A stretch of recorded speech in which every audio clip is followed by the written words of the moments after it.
દીકરીઓના પ્રેમ લગ્ન મુદ્દે ફરી વ્યક્ત થઈ છે ચિંતા। વિશ્વ ઉમિયા ફાઉન્ડેશનના પ્રમુખે ચિંતા વ્યક્ત કરતા નિવેદન આપ્યું કે છેલ્લા વર્ષોથી એક વાત અનુભવી છે કે દીકરીઓ ભાગીને લગ્ન કરે છે। દીકરીઓ ભાગી જવા પાછળ માતા પિતા પણ જવાબદાર છે તેવું આરપી પટેલનું નિવેદન। યોગ્ય વાતાવરણ ઘરમાં ન મળતા આવી ઘટના બને છે। ઘરમાં માહોલ એવો બનાવો કે દીકરી ઘરમાં વાત કરે। દરેક ઘરમાં ઘર સભા થવી જોઈએ જેથી આ પ્રશ્નો પર થઈ શકે ચર્ચા। આરપી પટેલના નિવેદનમાં તેઓએ વાત ઉમેરતા કહ્યું કે જ્યાં ભાગીને દીકરીઓ જાય છે તે સામેના વ્યક્તિ કોઈ કામ ધંધો કરતા નથી અને તેઓ લુખ્ખા તત્વો હોય છે। અસામાજિક તત્વો દીકરીઓને ફસાવાના કામો કરે છે। એક સમાજમાંથી બીજા સમાજમાં જતી બોલિવૂડની મૂવીઓથી અને લવ સ્ટોરીથી પ્રેરણા લેવાય છે। હાલના સંજોગોમાં ચિંતા અને ચિંતનનો વિષય છે। આ પ્રકારના કિસ્સા દરેક પ્રકારના પરિવારમાં બને છે। દીકરીઓને મા બાપ યોગ્ય સમય નથી આપી શકતા જેના કારણે પણ આવા બનાવો બને છે। આ પરિસ્થિતિનો ઉકેલ જ્યારે કાયદાકીય આવે ત્યારે બરાબર, પરંતુ સભા થકી મા બાપે સંતાન સાથે સંવાદ કરવો જોઈએ। મા બાપની સંમતિ સિવાય દીકરીઓ ભાગીને અન્ય સમાજની અંદર લગ્ન કરવા માટે પ્રેરાય છે અને એવા કિસ્સાઓ દિવસે દિવસે વધતા જાય છે।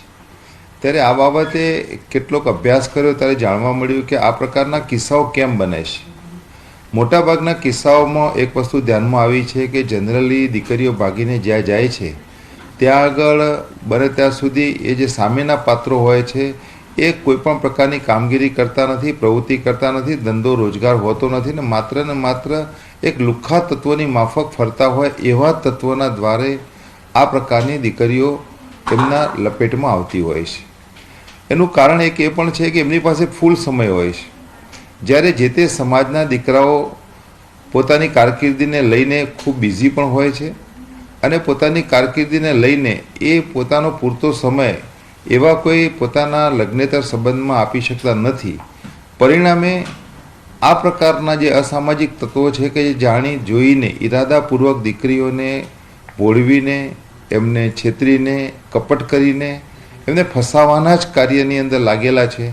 એવા યુવકોના સંપર્કમાં એકવાર દીકરી આવી જાય છે, ધીમે ધીમે એમની સાથેનો સંપર્ક વધારે છે અને ત્યાર પછી મોબાઈલ ઉપર સોશિયલ મીડિયાના પ્લેટફોર્મ ઇન્સ્ટાગ્રામ હોય, ફેસબુક હોય કે અન્ય પ્લેટફોર્મ પર એની સાથે એની લાગણીઓને ઉશ્કેરવાનું કાર્ય કરે છે અને ધીમે ધીમે સારી રેસ્ટોરન્ટમાં લઈ જવા, ત્યાર પછી એની લાગણીઓને ઉશ્કેરવી, આ બધા કાર્યોથી એને એવું એક રિયલાઇઝ કરાવે છે કે એના માટે એ જ ભગવાન છે।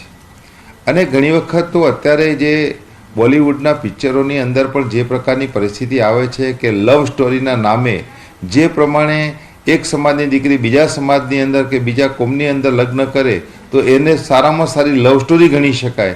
એ પ્રકારની એક ઉત્તેજના સભર જે ફિલ્મો જે બને છે એને લઈને આજની કિશોરાવસ્થામાં પ્રવેશેલી દીકરીઓમાં જે પ્રકારની એક માન્યતા બંધાય છે અને એને લઈને જે પરિસ્થિતિ બને છે, જે પ્રશ્નો બને છે, ત્યારે એવા સંજોગોની અંદર હાલના સંજોગોમાં સમાજે ચોક્કસ એની અંદર વિચારવાની, ચિંતન કરવાની, મનોમંથન કરવાની જરૂર ઊભી થઈ છે એવું મારું સ્પષ્ટ માનવું છે। કેટલાય સમયથી કડવા પાટીદાર સમાજ દ્વારા વિવિધ રૂઢિઓ અને કુરિવાજોને ડામવા પ્રયાસ હાથ ધરવામાં આવ્યા છે, જેના હેઠળ સાબરકાંઠાના હિંમતનગરમાં કચ્છ કડવા પાટીદાર સમાજમાં પ્રથમ યુવા તેમજ મહિલા સંમેલનમાં 25 જેટલા કુરિવાજોને તેમજ રીતિરિવાજો રૂઢિ સામે પૂર્ણવિરામ મૂકવાની પહેલ હાથ ધરવામાં આવી છે, જે હેઠળ કાર્યક્રમમાં હાજર તમામ લોકોએ કુરિવાજોને બદલવા માટે શપથ લીધા અને આગામી સમયમાં સમાજની દશા અને દિશા બદલાય તે માટે સંકલ્પ લીધો। આ કાર્યક્રમમાં અંદાજે 7000 જેટલા યુવાઓ તથા મહિલાઓ એક સામાજિક બદલાવની શરૂઆત કરવા માટે ભેગા થયા। આ સંમેલનની અંદર 7 થી 8000 બહેનો અને યુવા દીકરીઓ ભેગા થયા હતા અને એના પરથી એવું લાગ્યું કે આપણને આપણી આ સમાજના આવા સંમેલનો અલગ અલગ જગ્યાએ અલગ અલગ રીતે કરવા જોઈએ અને એના થકી સમાજની દશા અને દિશા બંને બદલવાનો મોકો મળે છે। યુવા જાગૃતિ સંમેલન યોજવામાં આવ્યું છે। એનો મુખ્ય હેતુ હતો કે મહિલાઓમાં અને યુવાઓમાં જાગૃતિ આવે। હિન્દુ એકતા પર બોલ્યા છે પૂર્વ નાયબ મુખ્યમંત્રી નીતિન પટેલ। તેમણે કહ્યું હિન્દુઓમાં એકતા ઓછી છે, જ્ઞાતિ એકતા વધુ। જ્ઞાતિ પર તકલીફ પડે તો બધા થઈ જાય છે ઊભા એક સાથે।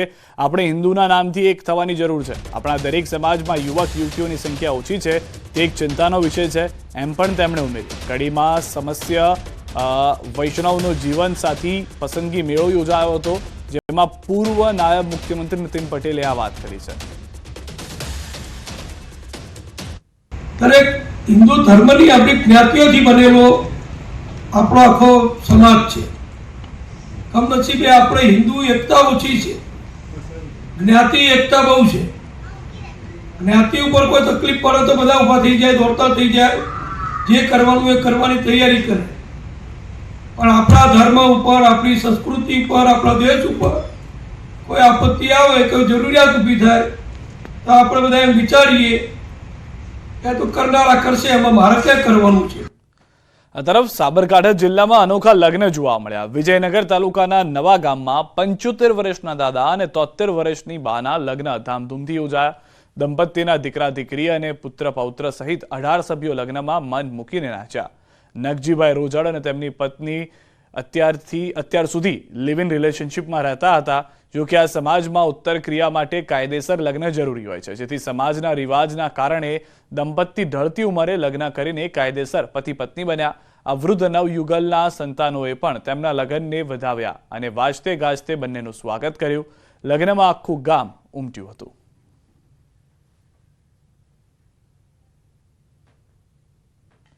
સાબરકાંઠા જિલ્લાના વિસ્તારમાં આટલી ઉંમરે લગ્ન કરવા કોઈ નવાઈની વાત નથી. ગરાસિયા સમાજમાં આ ઉંમરે લગ્ન કરવા એ સહજ વાત છે. સમાજના રિવાજો મુજબ વિધિવત રીતે લગ્ન કર્યા ન હોય અને આવા દંપતીમાંથી જ્યારે કોઈ એકનું અવસાન થાય ત્યારે મરણોત્તર વિધિ થતી નથી. ઉત્તર ક્રિયા માટે કાયદેસર લગ્ન હોવા જરૂરી છે. આ વિસ્તારમાં અગાઉ પણ આ પ્રકારે લગ્ન યોજાઈ ચૂક્યા છે.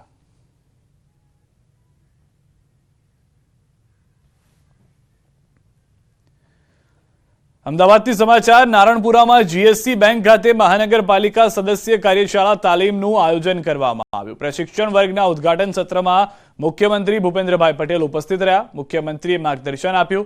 મહાનગરપાલિકાના કાઉન્સિલરો માટે 18 અને 19 ડિસેમ્બરના રોજ 2 દિવસીય પ્રશિક્ષણ વર્ગ યોજાશે.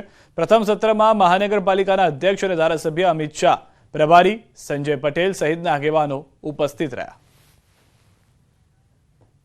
સોશિયલ મીડિયા, કોર્પોરેટર, એની કાર્યપદ્ધતિ અને હક્કો અને ફરજો, આવા વિષયોને લઈને આ અભ્યાસ વર્ગ યોજાયો છે. સમાચારોમાં હાલ રોકાઈશું એક વિરામ માટે. આપ જોડાયેલા રહો ગુજરાતની number 1 news channel news 18 Gujarati સાથે.